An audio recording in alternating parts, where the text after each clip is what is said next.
¿Qué tal? Buenas tardes, buenas tardes.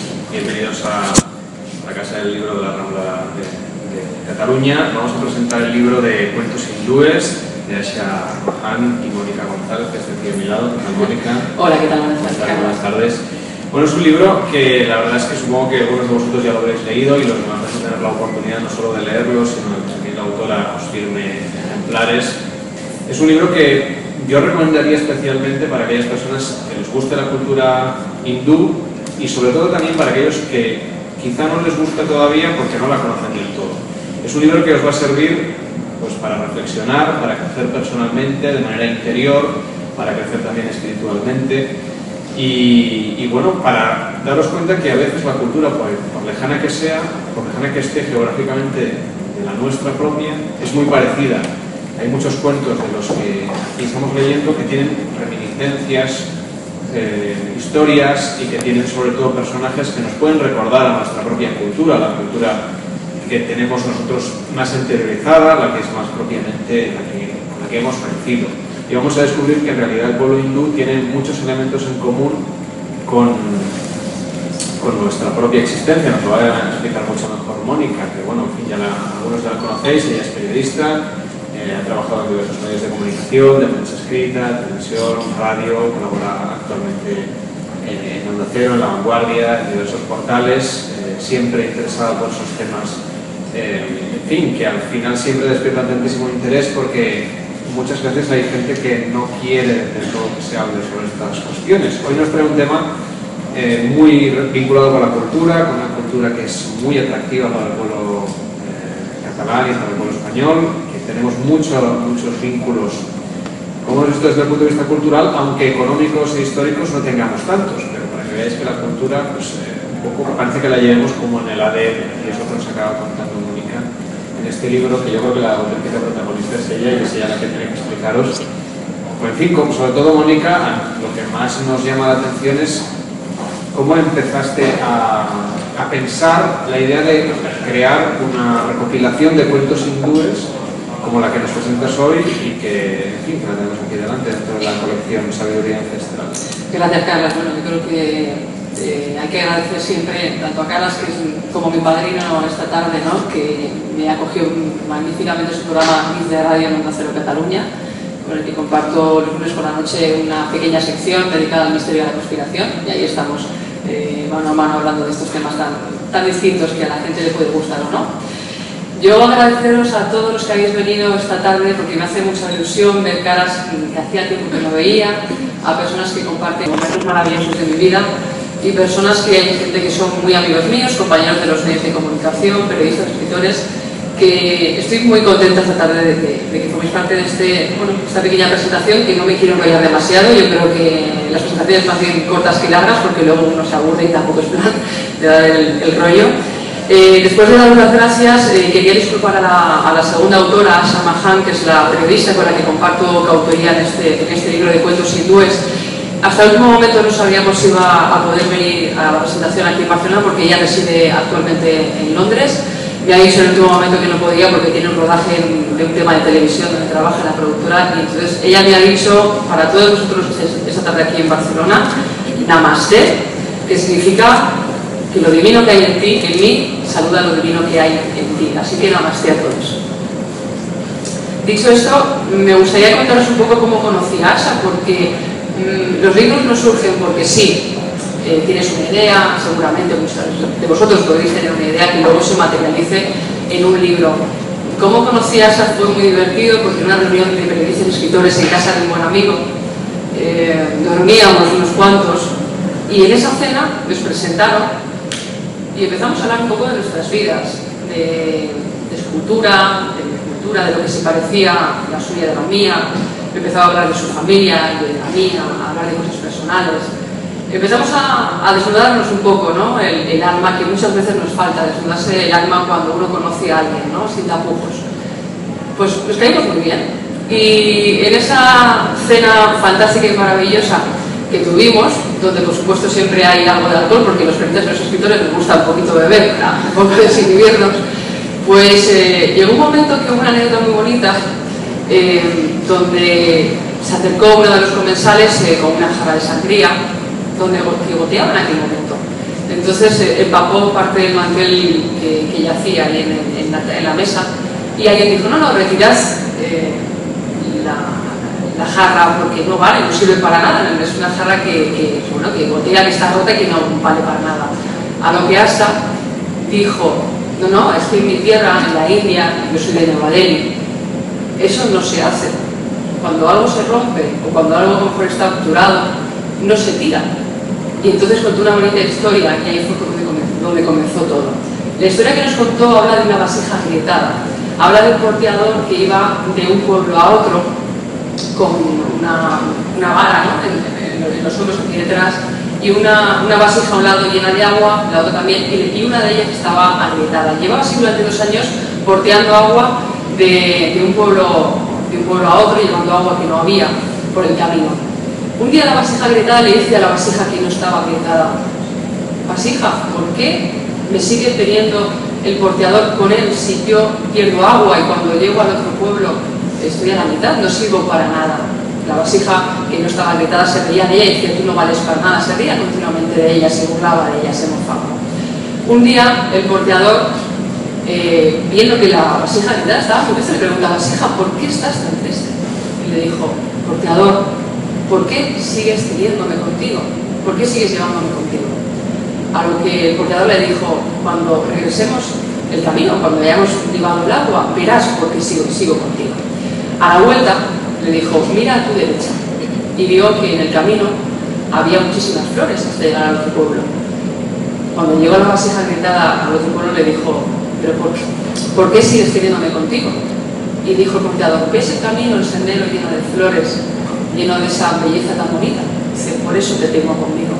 Porque cuando veía que perdías agua, en vez de tirarte y reemplazarte por otra, lo que hice fue poner semillas a lo largo del camino. Y así, cuando tú ibas regándolas cada día, florecerían flores. Y al final lo que hemos hecho es que sin haberte tirado, sin haberte dejado a un lado en una casa o incluso en una papelera, lo que he creado contigo, gracias a las semillas que he plantado, ha sido belleza. Y tú, aunque no te lo creas, a pesar de que estás agrietada, tú vales mucho. Y tú eres una vasija que estás creando belleza. Yo me gustaría hacer esta tarde un poco, contaros algunas de las historias en lo que desnudo un poquito el libro. Esta historia, que para mí es maravillosa, creo que lo dice todo, ¿no?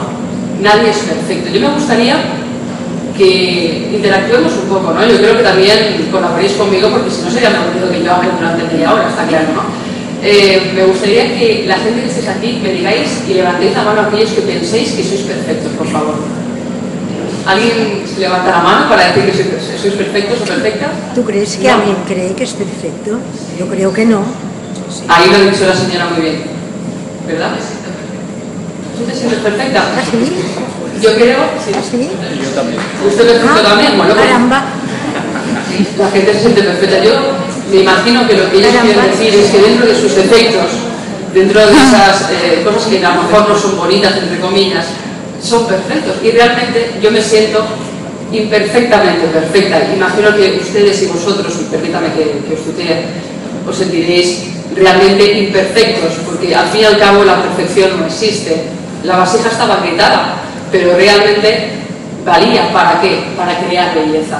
Nadie somos perfectos, nadie puede decirnos quién es más guapo o más feo, quién es más delgado o más gordo, quién es más inteligente o menos inteligente, quién sirve para algo o quién no, quién debería de tener un trabajo mejor que el tuyo. Creo que todos somos iguales ante los ojos de los demás.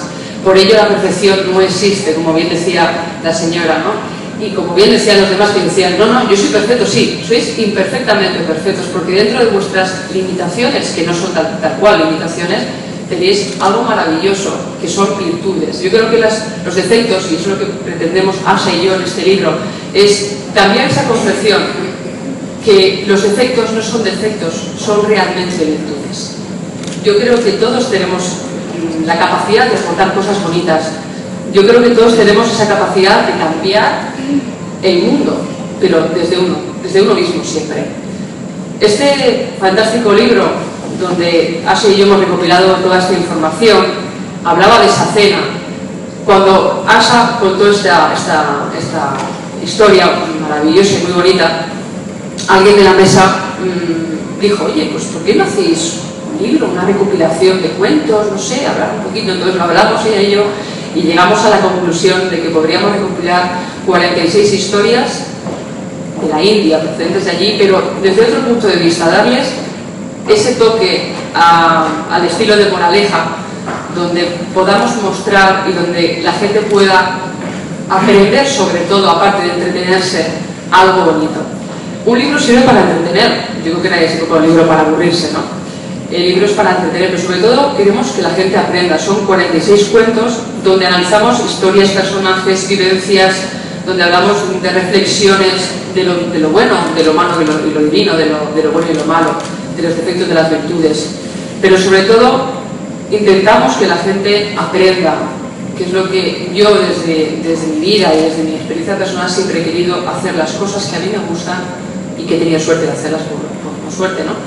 Y hacerlas de tal manera que en algunas ocasiones he podido enseñar al otro, pero que también me han podido enseñar ellos, porque no todos somos alumnos, también somos maestros y viceversa, no siempre hay gente ni mejor ni peor, sino todo el mundo somos iguales.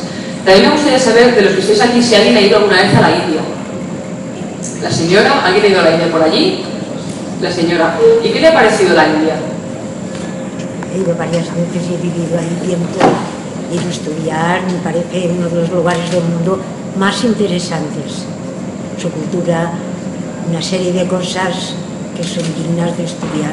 ¿Usted cree que la cultura hindú tendría algo que ver con la europea, por ejemplo, la española?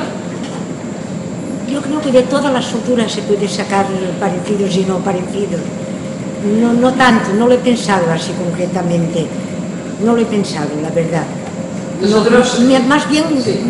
Pensaba que no. Pero, como tú has explicado, hay cosas siempre humanas que son de una cultura y de otra. Sí, yo considero, y también las consideran, las dos consideramos, que la cultura hindú, como cualquier otro tipo de cultura, tiene la similitud absoluta. ¿Por qué? Porque los aspectos éticos y morales son iguales aquí, en la China, en Pekín, en la India, como bien dice usted. Hablamos, como bien digo, de aspectos éticos y morales, hablamos de estados de ánimo, de la tristeza, del amor, de la amistad, de la solidaridad, de la añoranza, del desengaño.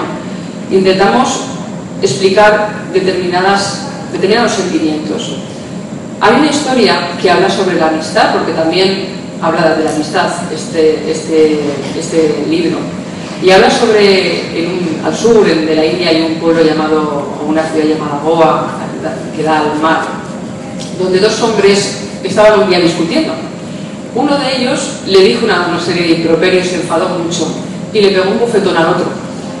El que recibió el bofetón de repente fue a la playa y escribió el nombre de su amigo en la arena.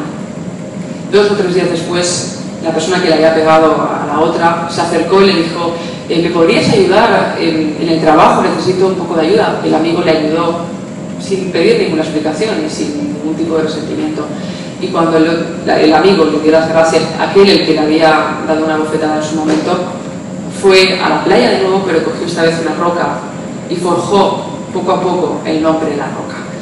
Lo que yo pretendo deciros con esta pequeña historia es que en la amistad, las cosas malas, las discusiones que a veces tenemos, ¿no? Nadie somos ni tan buenos ni tan malos, ¿no? Yo creo que siempre tenemos discusiones con la gente que queremos porque es normal, todos somos diferentes.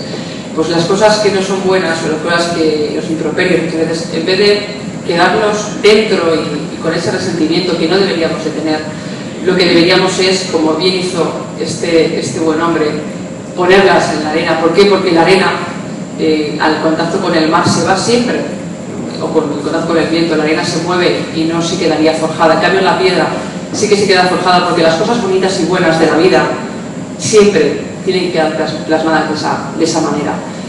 Como veis, intento un poquito contaros en qué consiste la cultura hindú, la sabiduría de los hindúes, que a mí gratamente me impactó cuando conocí a Asha en aquella escena, y que magníficamente me impactó porque si hablamos de sabiduría en cuanto a la cultura hindú, no hablamos de tener multitud de títulos o carreras o haber estudiado muchísimas cosas, que está muy bien porque siempre hay hay que estudiar, hay que forjarse en el futuro, ¿no?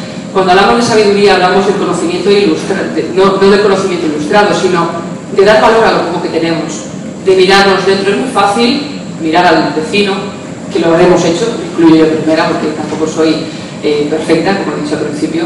Es más fácil mirar al vecino y criticarle, ¿no? Es más fácil mirar delante y no ver lo que hay dentro de uno. Yo creo que la sabiduría de la cultura hindú y lo que pretenden de alguna manera enseñarnos estas personas fantásticas es que la sabiduría está en el autoconocimiento, en la autocrítica y en no mirar al otro ni criticar al otro, que es lo más fácil. Había una vez, y yo voy hilando un tema con otro con mi historia, porque al fin y al cabo es un libro de cuentos, había una vez un rey con mucho dinero y un hombre que tenía tanta riqueza que se dedicó toda la vida a solamente meter monedas y monedas en su arca sin ni siquiera tener esto un poquito. No quería estudiar, no quería ser un hombre sabio. Un buen día, como veía que el tiempo corría y que de alguna manera no le daba tiempo a aprender determinadas cosas de la vida, lo que hizo fue llamar al sabio del reino y le llamó y le dijo: sabio, quiero que me traigas a la persona más tonta del mundo. Y le dijo el yogi: pero mi señor, ¿del mundo o de su reino? Dice: no, primero de mi reino, quiero que me traigas a la persona más tonta del reino. Se fue extrañado y el yogi la mañana siguiente trajo a la persona más tonta del reino. Hay que decir también que cuando el monarca le incitó a buscar a la persona más lerda de su reino, le dio una caña de bambú y le dijo: cuando la encuentres, dásela y me la traes. Llegó la mañana siguiente, como digo, con la caña de bambú y con la persona más tonta. Cuando el monarca se dio cuenta de que había encontrado a la persona más lerda de su pueblo, se puso muy contento y le dijo al yogi de nuevo: ahora sí, ahora quiero que me busques a la persona más tonta del mundo. Pero mi señor, ¿cómo que buscar a la persona más tonta del mundo? Me puede llevar a lo mejor toda la vida. Y dice: no importa, tengo todo el tiempo del mundo. Entonces el yogi se dedicó a viajar y en cada ciudad y en cada pueblo que recorría de la India jamás encontraba una persona más tonta que otra, siempre encontraba a alguien más tonto y más tonto y más tonto, hasta que al final, después de 3 años, el yogi, cansado de buscar a la persona más tonta del mundo, decidió regresar al reino. Pero cuando regresó al reino se dio cuenta que estaba el monarca, su rey, postrado en la cama a punto de morir, y tristemente le vio de esa manera y se dio cuenta, entregándole la caña de bambú, que había encontrado a la persona más tonta del mundo. Realmente la conclusión y la moraleja es que no hace falta lucrarse con cosas materiales. Siempre nos encontramos un iPhone, un iPad, el ordenador, los viajes. Siempre estamos pendientes del dinero, de lo material, más en estos momentos seguramente de crisis, ¿no? Pero lo que pretendo explicaros un poquito con esta historia es que más allá de lo material, más allá de todo lo que nos rodea, lo superfluo, hay una sabiduría que deberíamos de adquirir con el tiempo y fijarnos en el otro y dejar que esa persona de alguna manera nos ayude. El monarca, en vez de rodearse de una corte de sabios para que le enseñasen, lo que decidió fue rodearse de una corte de adoradores que le decían siguana, siguana, en vez de decirle: no, mi señor, usted no es lo suficientemente sabio, debería de usted instruirse. Pero nadie tenía el valor de decírselo, por lo tanto buscó a la persona más lerda. Yo también me gustaría preguntaros, han ido pasando fotografías aquí atrás de personas. Una cosa, dígame, sí, referente a lo que tú has dicho. Sí. Hay un adagio, los adagios para mí todos son sabios, y hay uno que dice: no hay mal que por bien no venga. Entonces explican que si uno tontamente te pone el dedo en el ojo, lo que tienes que dar es las gracias, porque te da la ocasión de ver cómo tú respondes. Eso es verdad. Le felicito. No, es verdad, tiene razón la señora. La verdad que cuando uno ve cómo actúa el otro, te da tiempo, como usted dice, a ver cómo se suceden las cosas. Y lo que decía es que atrás en la pantalla han ido pasando imágenes de personas de la India, ¿no? Yo me gustaría saber si de algunas de las imágenes que hemos visto hasta ahora hay alguna que os haya llamado la atención. Han ido pasando personajes, ¿no? Fotografías de hombres y de mujeres que a lo mejor podrían ser sabios, pero no lo sabemos. Yo también me gustaría preguntaros que os miréis un poco entre vosotros y penséis si alguien de los que tenéis alrededor, vosotros creéis que realmente son personas sabias. ¿Vosotros diríais que las personas que tenéis a la vuestra derecha o de vuestra izquierda que son personas sabias realmente? Te puedo mirar. Es que igual que personas tontas del todo tampoco hay sabias. Tampoco hay. Yo hablo del tema de la sabiduría, porque siempre hay mucha falsa apariencia. Estamos acostumbrados a pensar que las personas que mejor aspecto tienen, que mejor trajeadas van, que mejor coche tienen o casa, son las que mejor personas son. Si solamente eso es una coraza que hay, algo superfluo y algo material que realmente tapa lo verdadero que hay en el interior. Hablando de este tema, yo quiero deciros que la sabiduría la puede tener, como dice ella, no hay ni personas muy tontas ni personas tan sabias. La sabiduría está en nosotros, todos somos personas sabias.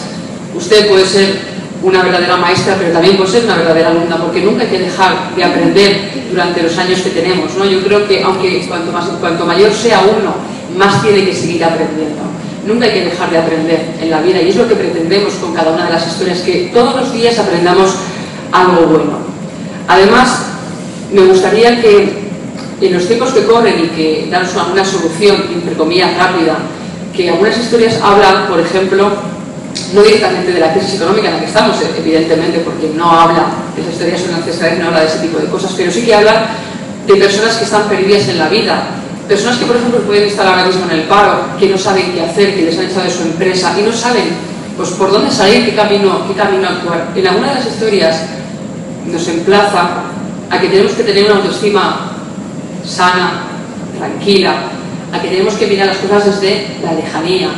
Hay que ser positivos, no mirar lo negativo. Y si ha pasado algo negativo en nuestra vida, no tomarlo como algo negativo, sino como algo de lo que tendremos o tendríamos que aprender.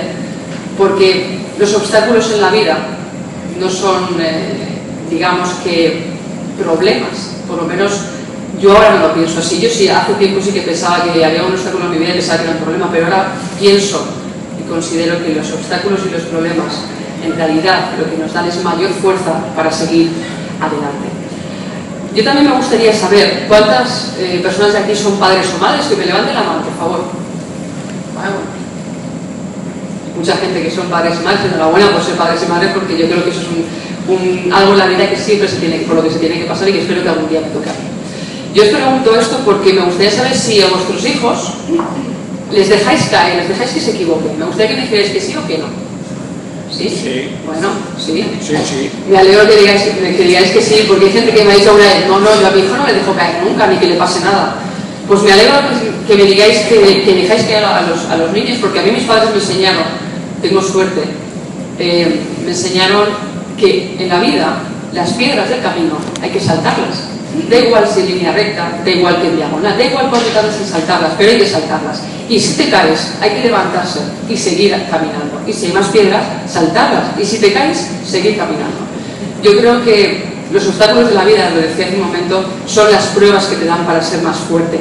Los errores, hay una frase muy bonita que dice este libro, que son: los errores son las lecciones del mañana. Las dificultades y los problemas son la única vía de superación personal que tenemos. Si no hubiera problemas, seríamos seres inválidos. Considero que el hombre, el ser humano, es un animal con aptitudes infinitas para superar todos los obstáculos. ¿Verdad que cuando estamos en un momento de peligro, nos va a pillar un coche, que Dios no lo quiera, evidentemente, las alarmas se saltan y incluso a lo mejor saltas más alto de lo que tenías que haber saltado, o coges a la persona que tenías delante con fuerza, a pesar de que a lo mejor seas muy delgado, porque la adrenalina te da eso, los obstáculos te da eso, la vida te da eso. Yo hace un momento hablaba de la sabiduría y de aquellas personas que se instruyen o que no se instruyen. Yo quiero hablaros ahora de las personas que solamente se instruyen, que solamente dedican su vida a instruirse. Decía el filósofo Nietzsche, y digo textualmente, que hay muchos hombres que se precipitan a la luz no para ver mejor, sino para brillar. Personas que solamente deciden estudiar, deciden pasar toda su vida o sus días en adquirir conocimientos, en simplemente forjarse una carrera, que está muy bien, como todos, hay que aprender siempre, pero que no cultivaba el interior. Hay un cuento que también me gustaría deciros, que habla sobre un barquero, que le llamaban el barquero inculto. Un día, el barquero coge a un chico joven y tenía que ir de una isla a otra isla. Entonces, durante ese trayecto, este joven le dice: barquero, ¿ves esas flores que están sobre el agua? Dice: sí. Dice: ¿sabes lo que son? Dice: no. Dice: ¿nunca has estudiado botánica? Dice: no. Dice: pues has perdido una parte de tu vida. El barquero dice: bueno, si tú lo dices. Un poquito más adelante sigue navegando hacia la otra isla y dice: barquero, dice, dígame, ¿ves esas plantas que están sobre esos animales, perdón, que están sobre ese islote que estamos pasando ahora mismo? Dice: sí. Dice: ¿sabes lo que son? Dice: no, nunca he estudiado nada sobre fauna. Dice: pues has perdido la mitad de tu vida. Más adelante ve también algo que le llamaba la atención y le dice: barquero, ¿ves el sonido de las olas? ¿Ves cómo va y cómo viene? Y dice: no, yo nunca he aprendido nada de eso, yo me limito solamente a remar y ir de un lado a otro de la isla. Dice: pues has perdido las tres cuartas partes de tu vida. Y de repente, me imagino que por obra del destino, la barca de repente se empieza a tambalear mucho porque había una ola. Y entonces la barca se precipita hacia el fondo, se da la vuelta.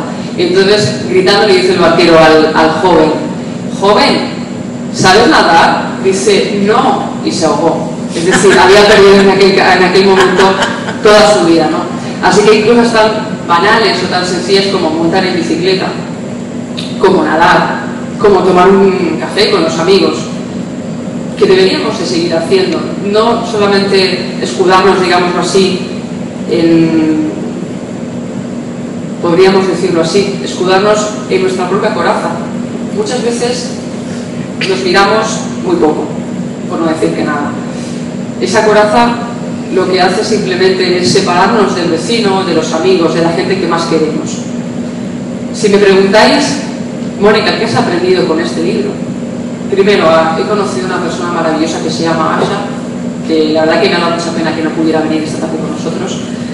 He aprendido que soy perfectamente perfecta, que todos somos alumnos pero también maestros, que cuando me dicen: wow, la verdad, Mónica, últimamente estás que te sales, has hecho un libro, estás preparando otro, estás con caras en la radio, bueno, y yo digo: bueno, no tengo éxito, simplemente hago lo que me gusta, tengo suerte de hacer lo que a mí realmente me gusta.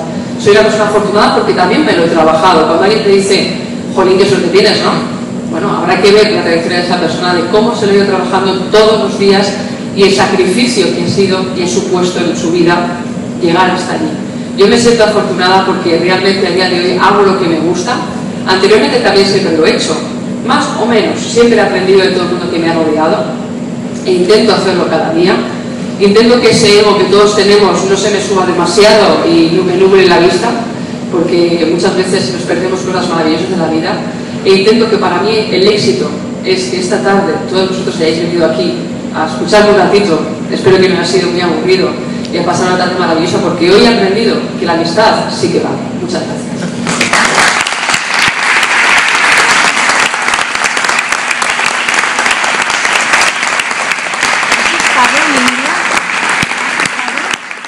Asha, llévame a la isla, y me ha prometido que en este 2012, si no se acaba el mundo, que esperemos que no se acabe el mundo todavía, según dicen los mayas, ir a Nueva Delhi, que ya es en Nueva Delhi, y hacer un recorrido por la India. Este carro no tiene nada que ver con hace 20 años o 30 cuando lo recorrí yo, ¿no? Ya me imagino. Yo espero, bueno, encontrarme gente tan maravillosa como ella, como vosotros, aunque no seáis hindús, también evidentemente tenéis muchísimas cosas bonitas, y tengo muchos amigos aquí entre vosotros, y como dicen en el lenguaje hindú, Shukriya, que significa gracias.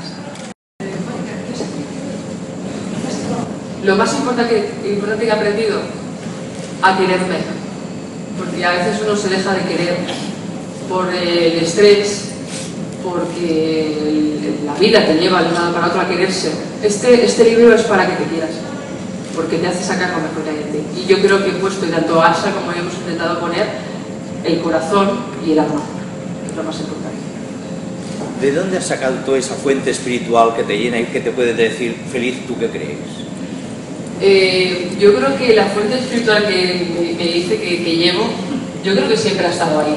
Quiero decir que todos tenemos esas creencias. Tus padres, un hermano... Claro, o sea, mi familia me viene evidentemente la educación que uno le da desde pequeño es a creer en las cosas, en Dios, en Krishna, en Buda, da igual, lo que sea, las energías, ¿no? Pero yo quiero creer y creo que hay algo más. Y yo considero que creer en algo te da fe y te da tranquilidad y te da a veces esa felicidad que no encuentras en muchas cosas, como tú sabes porque me conoces además. Muy bien.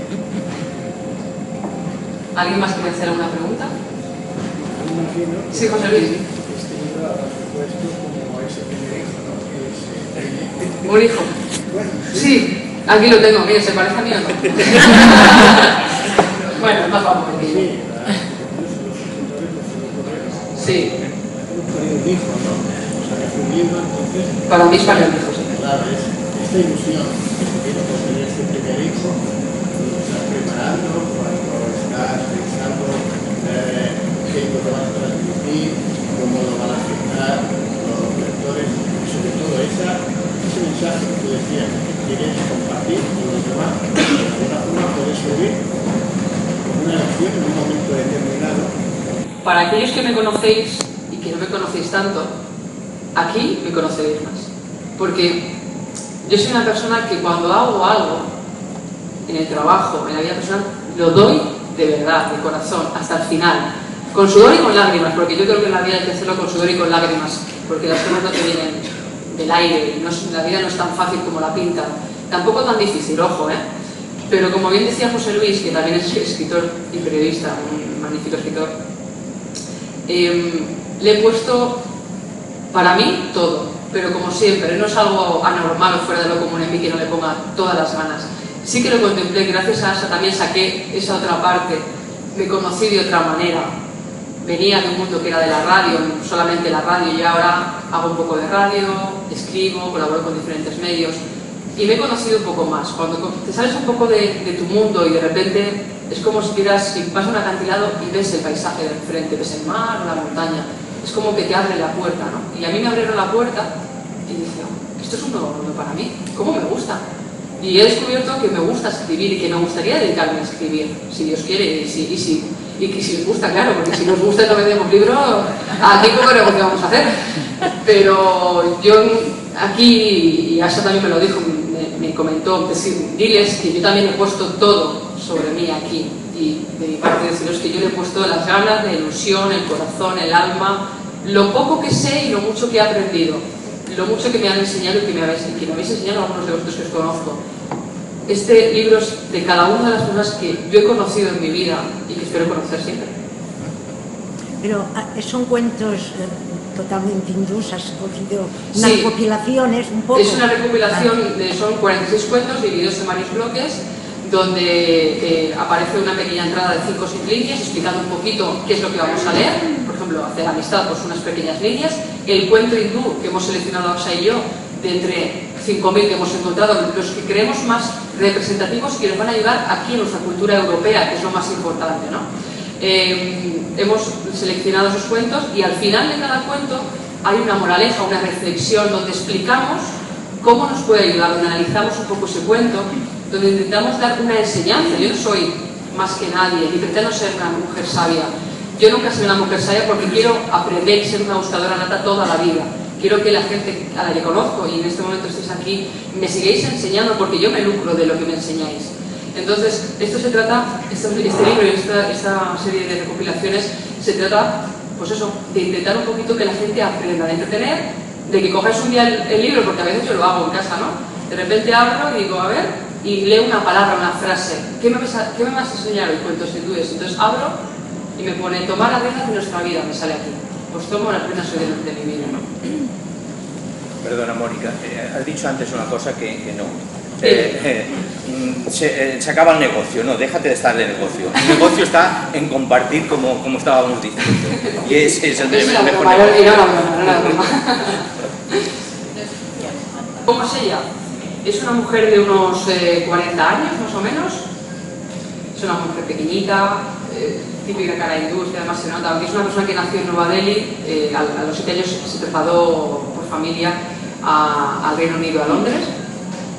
Es una persona que para lo pequeñita que es, irradia sabiduría por todos los poros de su piel, una persona buena, una persona muy sabia, una persona, pero no sabia porque ha estudiado mucho, sino una persona sabia porque tiene mucha experiencia, porque sabe escuchar y sabe hablar cuando le toca, una persona con una sensibilidad exquisita y una mujer que a mí, como amiga, estoy orgullosísima de tener, porque al fin y al cabo empezamos siendo compañeras de aventuras en el libro y hemos terminado siendo buenas amigas. ¿Por aquí? Sí. Yo, bueno, los cuentos no siempre son para niños, los mayores también, ¿no? Sí. Pero, por ejemplo, este libro de cuentos hindúes también se lo podemos leer a los niños. Sí. Tú, Mónica, ya sé que todos te gustan, que todo ha sido un trabajo, pero no sé, ¿cuál te gustaría más leerle a un niño? A un Por niño. ejemplo, a la niña que hay en ti. A la niña que hay en ti, ¿qué cuento le gusta más? Pues el cuento que más me gusta es el de la vasija agrietada. Cuando lo encontramos, lo leí, hicimos la reflexión, me sentí totalmente identificada. Porque muchas veces en mi vida, en el trabajo o fuera del trabajo, me han dicho, tú no vales para esto, tú tal, tú cual. Y cuando lo leí, comprendí que realmente no tenía que hacer caso de ese tipo de cosas. Realmente tenía que hacer caso que todos valemos para lo que sea y que nadie tiene el poder ni la varita mágica para decirte si eres mejor o peor que nadie. Yo creo que la niña que hay en mí le gusta ese cuento porque me siento muy identificada con él. Yo quería decir, Mónica, sobre esto último que nos han dicho sobre si los cuentos son para adultos o para niños. Claro, en realidad asociamos mucho que un cuento es una historia para un niño, porque culturalmente se la transmitimos así a los más pequeños, pero en realidad los cuentos no son más que en fin, pequeñas historias, relatos breves, que esconden muchísima sabiduría, como tú nos has contado. Aquí vamos a encontrar más de 40 que nos van a contar historias que nos van a recordar experiencias vividas, otras que puede haber vivido una persona que esté en nuestro entorno, pero que son todas historias para adultos sobre todo, ¿no? Sí. Se pueden contar a los niños, por supuesto, Sí. pero está pensado para que los que ya somos adultos, sin necesidad tampoco de retraernos a la infancia, No hace falta. pero aprendamos cosas, igual que los niños aprenden cosas de los cuentos, que los adultos también tenemos que aprender cosas. Sí, es que la gente se confunde cuando dicen, un libro de cuentos que es para niños. No, es un libro que puedes decirlo a un niño, pero es un libro de cuentos, pues no sé, para a lo mejor hijos adolescentes que están iniciando esa edad de conocerse, de no saber por dónde van a ir, que les puede ayudar un poco a enfocarse, a hacer esa autocrítica, a bajar ese ego, la soberbia, a ser mejor persona. Los cuentos son historias al fin y al cabo. Es como si mi madre, cuando yo era pequeña, me contaba historias antes de irme a dormir, incluso a veces me encantaba, porque me contaba una historia todos los días antes de dormir. Si esos cuentos, en vez de ser de la India, fueran de mi tierra, de Valladolid, pues hubiera hecho un libro de cuentos de Valladolid. En este caso ha sido pues, un libro de cuentos hindúes, que es lo que pues, casualmente el destino quiso al conocer a Shamahan. Mónica, quería decirte una cosa. Hace muchos años me enseñaron que en la simplicidad están los más grandes tesoros. Y efectivamente, en la simplicidad de los cuentos está el tesoro de la sabiduría. Yo te he hablado porque es una de las frases más bonitas que se puede decir en esta tarde. Te has puesto tú el corazón. Gracias, Luis. Pues muchas gracias a todos por venir. El autor está disponible. Firme el Sí, libro. si queréis firmar el libro o lo que sea, pues o charlar conmigo y encantada de atenderos. Muchas gracias por haber venido y